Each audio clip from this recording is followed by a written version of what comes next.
Hello and welcome to your NARSA weekly update for the week commencing Monday the 19th of May 2025. It's Gary here again, and all I can say is thank God that season is finally done. The end came a wee bit quicker than I expected. I thought it was going to drag in over the last couple of weeks, but it actually went fairly fast, which I think is a pretty good thing.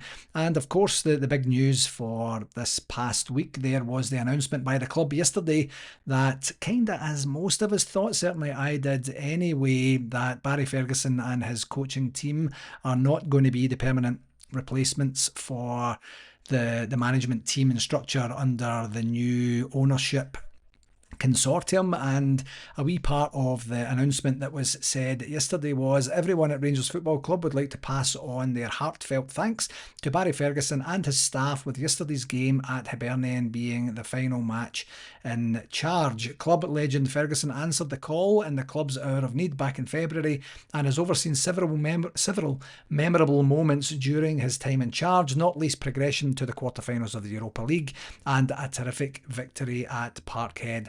A Hall of Fame member, Ferguson will now leave his role along with Neil McCann, Billy Dodds and Allan McGregor with enormous gratitude and best wishes of everyone at Ibrox for their efforts in these last few months. I don't think this one has been particularly divisive among the fans. I don't know. It seemed to me fairly early on that it was quite unrealistic that they would get the opportunity to continue going forward, especially with a new ownership structure coming in who maybe don't know who Barry Ferguson is and what he means to and for the club. And it's just one of these things where they probably have someone earmarked, as you can tell from the rest of the article and subsequent things that have been out there online. The club are actively recruiting and have been speaking to other management candidates for the last wee while. There was a whole bunch of activity last week on Carlo Ancelotti's son. I can't remember his first name now. Maybe he might be in the mix, but who knows exactly what that looks like. But, you know, going forward, I think almost the record that Barry and his team had ended up doing everyone, maybe apart from them, a bit of a favour in terms of the decision making, to move forward as a club. If he'd have won every single game, bridged the gap a wee bit at the top, given us something to get a wee bit excited about, got us to the Europa League final and subsequently won it, of course that would be a conversation for a wee while in the future. Had we got there, then he gives them a massive headache, something where they're like, oh no, like we didn't really think it was going to be this guy, but it looks like it's this guy. And if we pick someone else now, they are going to be on a bit of a hiding to nothing, because the crowd sentiment, the fan base sentiment is with Barry and his team.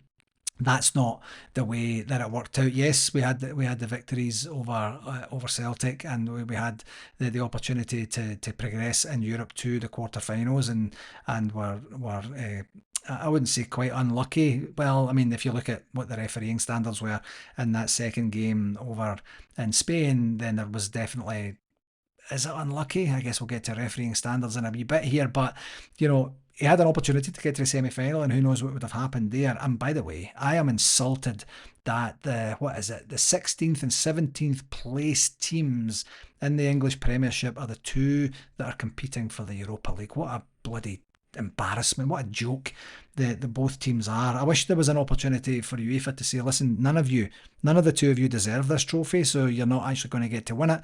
We're just going to pass it on to someone else or just forfeit it for this year. That's how strongly I feel about it. But anyway, back to Barry.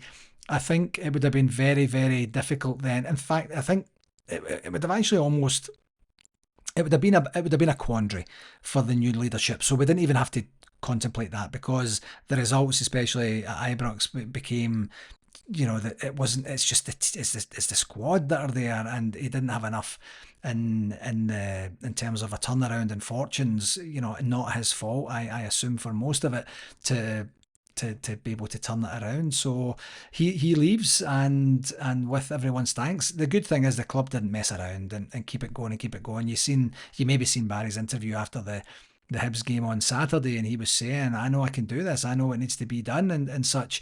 And then the announcement came out the very next day. So I don't know if that conversation took place that day, or if he was just kind of masking what he already knew or such. I heard something today that that he and his team are really disappointed not to be given that opportunity, but I'm not sure if that's public or if it's true actually. So anyway, he goes. I haven't messaged him to give him NARSA's official thank you. I want to just leave it for a wee while if indeed he is feeling a bit raw about it, and I will genuinely put a thank you out there to him and his team, and genuine praise for the work that they've done. They gave us a chance to know that we've got Rangers men in the corner, and that they've seen what we see, they experienced what we experience, and they felt like we felt, and that it's been a long time since we've had that, hasn't it? So on to the game segment, very, very quick. We had the 3-1 home win, 3-1 win at home, I should say, sorry, against Dundee United, who qualified for Europe on the last day at the expense of Aberdeen, which is kind of funny.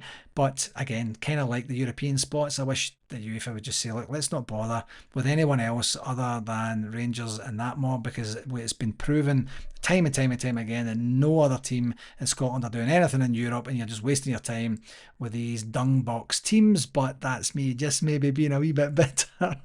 We won it, and I think it's similar to what we've seen all season, isn't it? You know, some really poor defending, some brilliant work in their box, in their area up top for our team. And, you know, we get split apart so easily when we're losing goals, and the first goal that we lose was just awful, absolutely awful. And then we've got Dessers equalising with a really good finish, and then he almost puts United into the lead when Super Jack Butland saves I guess it was a clearance that became a shot. By the way, I've done that. By the way, I literally did that last Tuesday night in my first game of the season. I had a nightmare. I tell you what, if I play like that as we move forward into the season, as the manager of the team, I'm going to sack myself. That's how bad I was. And then we scored, we scored the second goal, which was a penalty. And then we get the third goal, which was a brilliant move right from basically our touchline all the way up the field. Crisp, clear passing, and a brilliant finish from Nico Raskin there to finish off that particular game. Kind of meaningless overall, and certainly it didn't help the European campaign for Dundee United at that particular point, but not too much to it. You can see the crowd very, very sparse there as well. The positives were the result. We sent the fans home happy one last time from Ibrox. It turned out to be Barry Ferguson and his team's last game in charge at home, and it was good to see Super Jack Butland back. You know, if anybody listens here regularly, you'll know that I was getting kind of fed up with Jack Butland, and I did talk about the thorniness of the situation with a goalkeeper. It's a wee bit easier, or a wee bit less, what would you say, noticeable sometimes, that when you're swapping out an outfield player, but the goalkeeper, I don't know that goalkeepers play through really dire patches that he was having. Absolutely, he was having that. But then to bring him back in, and in the last two games, I thought he played exceptionally well. So he's back to being Super Jack Butland for me again, and good for Barry and the team for getting him back in there. And also kudos to Captain James Tavernier for giving the penalty to Dessers. I thought that was a classy move. Obviously, Dessers was in the fight for top goal scorer at the time, and he just decided to pass that on for that. And Tav loves to score his goals, and by the way, that could have been Tav's last game at Ibrox too. And you know, not to go out on a scoring note and add to his already incredible statistics that he's had for us in terms of goal scoring and such, was just a classy move by a classy guy. Well done to Tav for that. On the negatives, the defending, I thought, was very poor, especially in the first half. It was honestly like watching an amateur team some of the times with the defending that we had. There was no clue, there was no conviction, it was desperation, there was panic at the back, and it was just kind of embarrassing to watch, actually, to be dead honest with you. In terms of the stats, 78% possession, 19 shots on goal with 7 on target. We scored 3 of those 7, so that gives us almost a 50% conversion rate, which is quite good, versus Dundee United's 4 on goal with 3 on target. They got 1 of those 3. Referee watch Callum Scott. I thought it was a bit bizarre in the beginning not to give the penalty. I thought the penalty was an absolute no-brainer. It really was. It was very obvious from the beginning. Usually you see them given automatically, and then sometimes there might be a wee bit of contention where they have to go to the monitor and look, and possibly it might get overturned. But this one was very blatant in the beginning and very blatant on the replay. But he rectified it when he went to the monitor. Good for him. That's what the VAR is there for. And he changed his mind. He didn't let his ego or anything else get in the way of doing that. So it all turned out good in the end. So he'll get the standard 7 out of 10 for that. The second game, which was our last game of season 24-25, was the 2-2 draw at Hibs'd at Easter Road. And the interesting factor for me at the very beginning was that we didn't have Hamza Igaman or Jeffy there to play out the final game of the season. Apparently both had picked up knocks and weren't available. A wee bit disappointing, because both of them, I think, would have thrived in that type and style of game, flow and atmosphere, but you can't take any chances with injuries these days. And then we open the scoring with the goalie kicks straight to Raskin. He heads it brilliantly over to Dessers to control and put it away. I don't think that was an easy chance. Tom Miller was talking about the absolute howler from the goalie, and yes, it was a howler, but there was still some defending to do afterwards. And for Raskin to get the pinpoint header onto Dessers' feet, for him to control it the way that he did when no one else was ready, the goalie included, to be able to slot that one away, it wasn't quite as easy as a tap-in or anything like that. So brilliant, and congratulations and well done to Dessers for doing that. We then get Liam Balogun injured again, where the guy clips him from the back. His body's just giving out on him. We can't rely on this guy in terms of his fitness record, I'm afraid. Brilliant guy, great player when he's on form. He's just at that aging stage where his body just can't take it anymore, which is too bad for him and for us. We have a great move with Danilo passing through to Czerny, and I think it was mentioned last week or maybe the week before that my absolute confidence with Czerny when he's doing one-on-ones to make the goalie work, which he did, and the goalie made the save, but I was kind of disappointed he never put it in. And that's testament to how well and how successful he's been for us, I think, quite honestly, that he didn't actually put that one away and give us that second goal there. And then we have a great goal for Raskin that he started and then he finished, and then it's not given.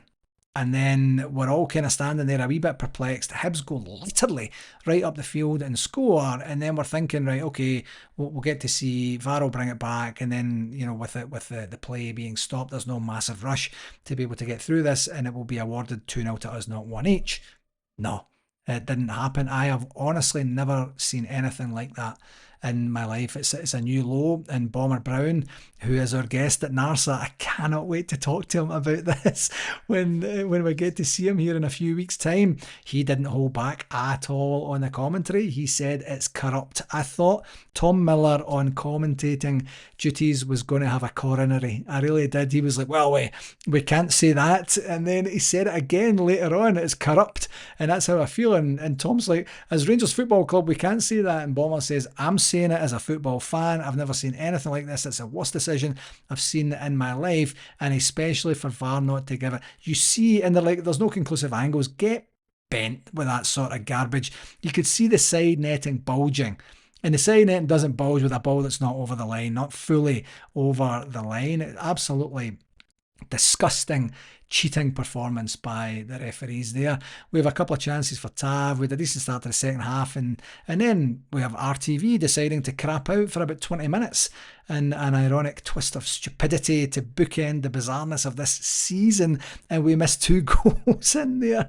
We miss our second goal, we missed their equaliser, and we're starting off at Hampden, and the dire way the season started off, to all the stupidity in the middle, to sacking another manager, to getting another interim manager in, to having a European run that we can be proud of, to having a cup final that we should have won but we were cheated out of, and then for us to completely dismantle ourselves and fall apart in the league like we always do by September, October, November time. Then RTV decides to have a shutdown. We don't actually know what happened yet. Through Stream AMG and Rangers TV, the technology conspired to just crap out on us. I know that Hibs TV was still working at the time, so there was a feed. It wasn't like a cataclysmic breakdown in terms of technology at Easter Road or anything like that. We're trying to find out. It's kind of inconsequential. It wasn't a blackout because Bomber Brown said that these guys were corrupt or anything like that. There was just some technological stupidity in there, or bizarreness, and we got what we got. In terms of the positives, the season's done. I guess that's probably the way to do it. In terms of the negatives, the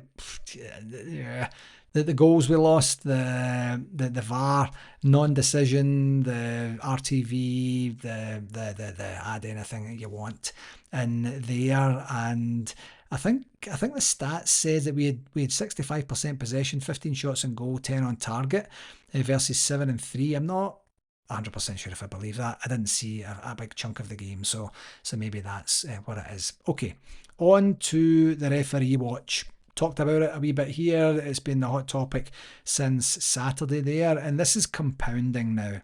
I mentioned the cup final that we got cheated on when it was so obviously a penalty that you would be putting your house on Tav scoring and us going on to win the trophy. And by the way, from a history perspective, who knows what that does for the club. To win another trophy is a big deal. To do it against our arch rivals who are supposed to be years and years and years, maybe even a decade, depending on who you believe, ahead of us.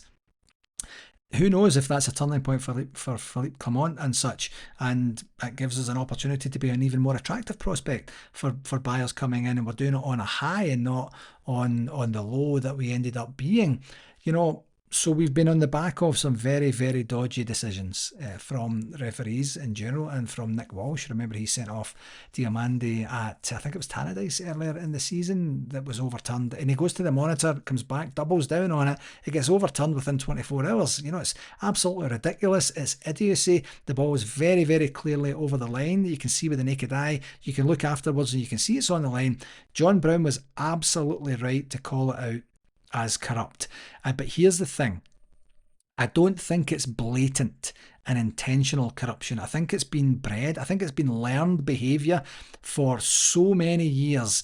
And this generation of referees are just used to the fact, you might have seen the stats that came out yesterday, that it takes Celtic something like 10.8 fouls to get a yellow card, and other team, that's the highest in Europe, that it takes other teams, you know, between 4 and 5 fouls to get yellow cards. They didn't get one domestic red card the entire season. They had the lowest amount, or a joint lowest amount of penalties given against them and stuff.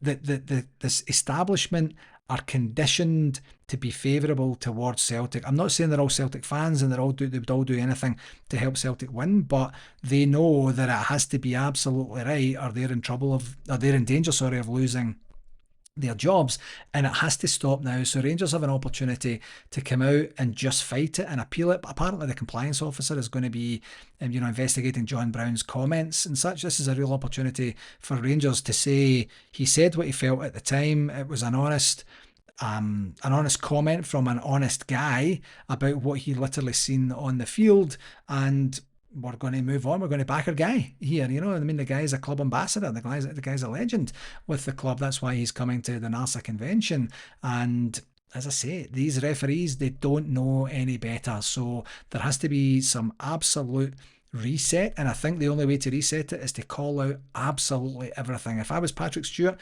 on a Monday, every single Monday after the weekend is done in terms of games, I would be on the phone to the head of referees, I call him, and I would be saying, hey, listen, just wanted to thank you for you and the team for the brilliant refereeing job you done on the weekend there. You know, there was just these 2 wee incidents there I just want to talk about, and you just get in their ear, and you just get in their ear, and you just get in their ear. Because here's the thing that I think the current leadership at Rangers, it appears that they don't truly understand that we're in a competition. Their whole career, what their livelihood is based around competing, and based around being competitive, and based around actually trying to win the competition. And you do that by acting and reacting to the circumstances and situations around you. That's how it works. So if Celtic are using the dark arts of football, and they're constantly getting onto the referees and giving them a hard time and insisting on this, insisting on that, and doing a whole bunch of work in the background, then let's fight fire with fire. You get on the phone every single Monday, and then when there's a real doozy, you give them the gears. You put a public thing out there. You just go, and at some point it will level itself out. At some point someone will say, enough. Okay, point made. Let's level this playing field. Let's make sure that we're actually genuinely unbiased in our refereeing standards, and then move forward with integrity from there. That's what has to happen. So if we don't compete the way that the other teams are competing, through what? Dignified silence, through the ability to be able to be dignified in everything we do and hold grace and all that, that's what happens. That's what we get when that happens. We get unfavourable decisions. We get the fact that it's kind of okay to make these unfavourable decisions against us because nothing really happens to them. You do it against a team from the East End and you know that you might be in a position where you're going to get sacked and get your car burned and get your windows panned or whatever that looks like, and everyone knows it. So starting for the new owners and Patrick and team, start to do that from next year onwards. A phone call every single Monday morning to either compliment or critique the performances of the referee, and you will be amazed at what that unconscious bias, what the unconscious bias benefits of that will be. Trust me, I know about this sort of stuff. I coach people for a living and I understand the organisations. On to the shout outs. Oh, so in case you didn't know, he gets a 0 out of 10 for that. Nick Walsh, he's the worst referee. He's an arrogant little shit and he deserves everything that's coming his way. And I don't often swear on this podcast, as you know, but he's ridiculous. He's beyond ridiculous. Shout outs. So I was hoping to say that the women's team took it to the wire and took it over the line, but I can't say that. They took it to the wire and then they completely fluffed it on the final day with a 1-0 home defeat against Hibs'd, who went on to win the championship. And that's incredible because this has been a 3-team league for the longest time, with Rangers, that mob, and Glasgow City, and Hibs have just come in and completely crashed the party there. They also got to the Sky Sports Cup final, as you'll remember, there as well, so very, very successful season for them. And I'm not sure. I mean, with the results over the last couple of months, I think that the Rangers women's team would have been delighted to take it to the wire after this kind of roller coaster of the last couple of months there. But to lose it on the last day at home, that's a sickener. And by the way, they then parachuted down into third place, so no Champions League qualifiers or anything to look forward to for next season. That is a hefty loss for the team, and by all accounts they just didn't show up and do what they had to do in the game. And it's so fascinating for me as a sports fan, and especially signing for a team like Rangers. You're signing to play in big games like this where you've got a big crowd, you've got anticipation, you've got a lot of excitement, adrenaline pumping, dopamine hits, all the things that go with that, and then you use all of that for good. You use all that, you go out and you perform on the biggest stage, and for some reason the Rangers women's team couldn't do it yesterday, so they dropped down to third. I mean, which is statistically worse off than they were last season when they had it in their hands.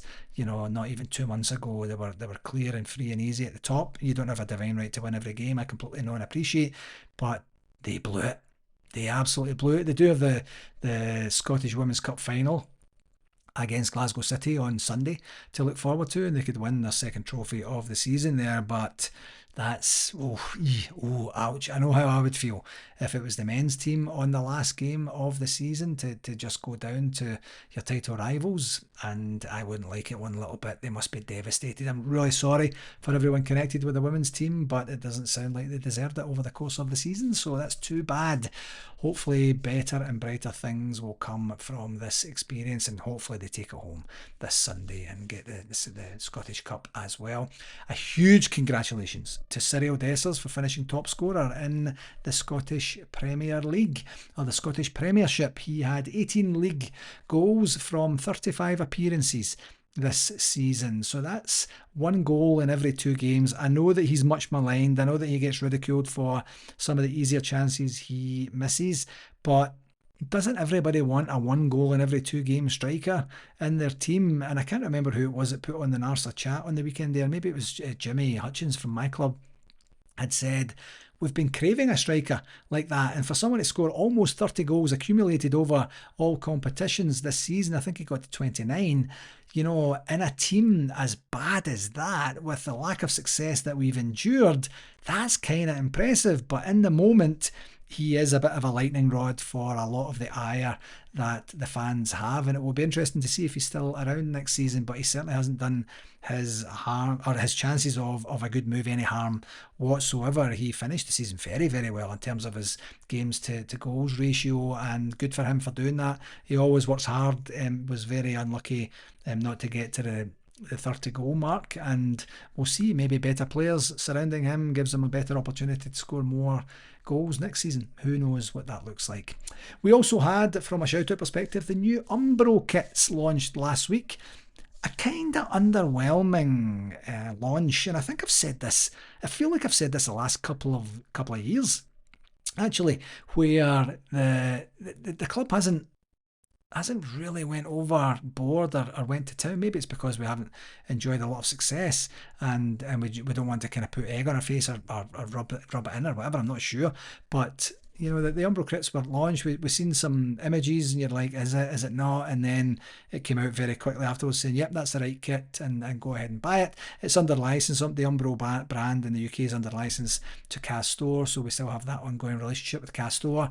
And the kit looks really, really nice. I really like it. Back to a collared style for next year, and it looks really, really good. I hope to get one at some point this season, but that's a bit of a luxury purchase for me for right now, so I will hold off for now. But yeah, good for the club for getting that out there.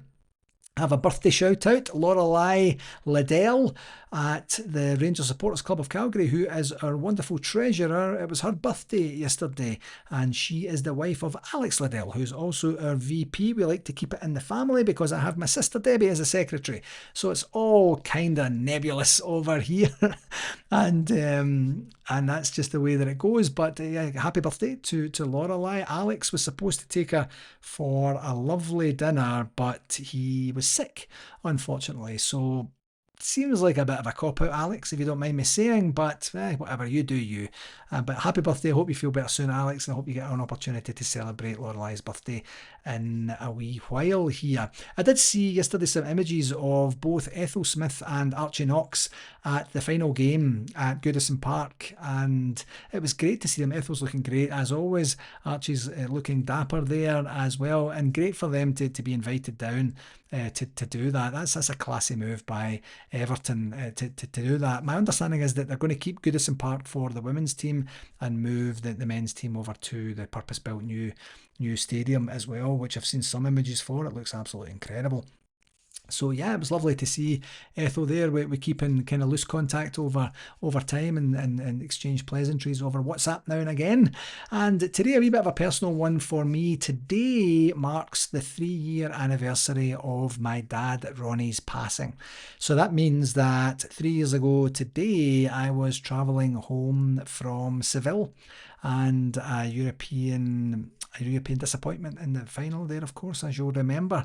I just can't believe that the time has gone. That's 3 years that he's not been with us, and I still talk to him every day. I still think about him every day, and I still kind of wish he was here. We have that funny thing in our family. For the folks back home, he passed away on the 20th. For me, it was the 19th because I'm here 7 hours behind. So my sister Debbie and I are going to go and have lunch tomorrow and toast the big man and thank our lucky stars that we got to be his kids and we got to be parented by him over the years. Wasn't always easy, I have to say, if I'm being honest, but he was a lovely man, a great inspiration, my best friend I've ever had, and I miss him absolutely dearly. So Ronnie, thank you for everything, and I love you. I love you. Moving on, the Melbourne City Loyal Rangers Supporters Club have their Culture Weekend November 21st to 22nd. Ian Ferguson, Gary Stevens, Stuart Monroe all going to be there, a boat cruise and a whole bunch of fun and hilarity there. I'll keep talking about that up to and including the event. Okay, the convention update. It is 24 days and 3 weeks until we go to Kissimmee in Florida and have our convention. 24 days. Come on. Time is absolutely zipping by in a flash here, and I don't like it. I'm telling you, folks, I don't. And of course, the event's going to take place at Omni at Champions Gate. We have our entertainment lineup solidified with Callum Beattie and Keir Mitchell there. We have a band called The Hooligans for the Saturday evening. We have David Edgar emceeing. As I mentioned earlier, we have Bomber Brown, and it's going to be a different type and style of conversation we're having with Bomber now as our our Rangers ambassador, the same as Mark Hateley. We are working on trying to see if we can squeeze another couple of legendary VIPs to come with us. I'm hoping to have a conversation with the club about that this week and see if we can make that happen. It would be wonderful if we can. I mentioned last week that we do have 3 different ticket options for you now. We have the full 3-night package for $265. We have the Walter Smith Memorial Grand Banquet for $170 if you want to just go for the one night, or you can have the Thursday, Friday nights for $100. You have to buy that as one package of Thursday, Friday evenings. So you just go to the NARSA website and you'll get an opportunity to buy the tickets there. And the golf is actually, we were given only, because we're organising golf with 4 weeks, 5 weeks to go, it was at the time, then we're only given 3 tee times. The 3 tee times have been booked up now, so I'm going to contact the manager at the golf course to see if we can organise another tee time. So it's not too late if you still want to express an interest in golfing there. It's going to be about $150 for the round of golf. It will be extra for renting your clubs, and we'll organise. The tee-off times are 11, so I don't know if we'll organise lunch or we'll organise something at the halfway house or something like that. We'll see how that goes. It'll be a bit closer to the time, but I'll see if I can get more tee times there. So if you are interested, it's not too late, please let me know. And we have a similar situation in the football. We have about 10 spots left in the football, so selling quite well for right now. We'll probably recruit a couple of local resources as well who are friends of the Rangers club down there in Orlando.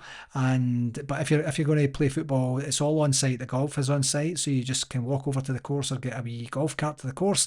And the football, you basically just walk out the back doors and walk across the concourse and you're at the football fields. So no travelling, and it's going to be the Saturday morning. Please do let us know. We're currently working on the pricing for that, but this will be an opportunity to get coached by either Mark Hateley or John Brown, or maybe one of the other legends that are there. And you might even get an opportunity to receive a pass from me, and that's almost guaranteed if you are playing for the team that I am not playing for, such as my football prowess there. So we did invite Rangers leadership, and I was hoping to be able to announce today who from the current leadership is able to come, but they're in a bit of a sticky spot. I completely appreciate that, with the takeover looking kind of somewhat imminent, with the managerial announcement looking somewhat imminent too, that this is not their high priority. It's my high priority, so I will continue to press them and see who we are going to get over from a leadership perspective and someone to represent the club there as well. In terms of the magazine, we still have a wee bit of time there to get your magazine articles into Colin at thepeople@orlandorsc.com. That's thepeople@orlandorsc.com, and he'll give you all the specs and such. He can actually help you with the ad as well. He's a dab hand at that sort of thing as well. So this is the final stretch, folks. I mean, I literally cannot believe that next week I'm going to say that it's, what's that going to be, 17 days and 2 weeks? Wow. I don't know. This is going to be wild. Looking so forward to it. Just a reminder again that we have our AGM. It's an election year. If you're interested in coming on board, or at least finding out a wee bit more about the NARSA Executive Committee and where you can maybe add value and help support the membership, please by all means get in touch. You can get in touch with me up to and including AGM day, up to the moment of that agenda point on the AGM, where you can say, you know what, I'm actually interested, I have a seconder here, and if it goes to a vote, good luck to you, and if it doesn't go to a vote, you would get voted in via acclamation. So please do get in touch. rangersSCC@hotmail.com. That's 2 S's and 2 C's, and I would happily set up a conversation with you. In terms of communication, not a lot there. The Gers guide wasn't up, but you know, there'll probably possibly be the women's team highlights, lowlights, I guess I should probably call them.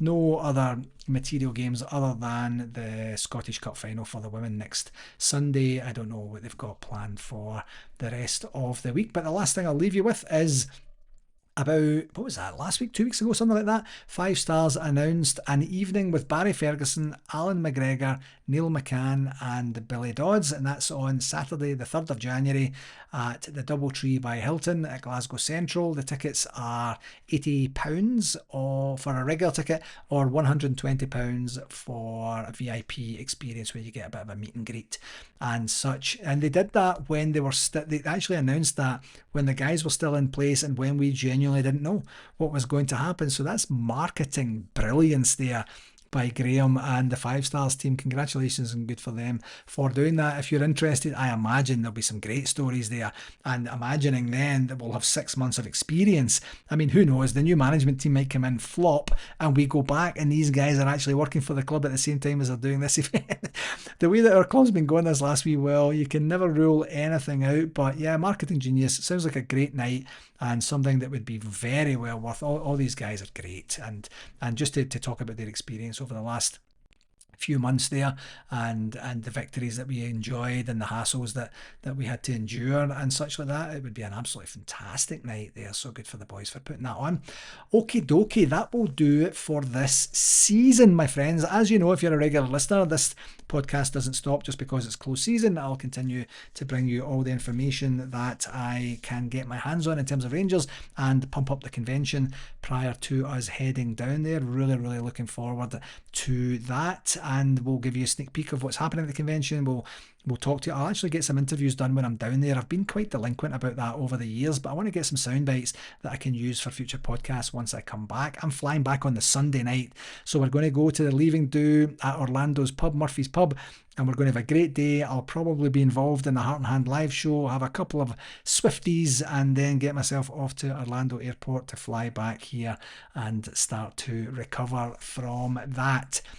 Thank you very much, as always, for joining. This has been a horrendous season. I'm very delighted that it's behind us, and we will go on to better and bigger things as this new takeover comes in, the new management team and structure comes in, and we get an opportunity to reclaim our position atop the game in Scotland here. Everything for me is now poured into the convention. That's going to be the main focal point.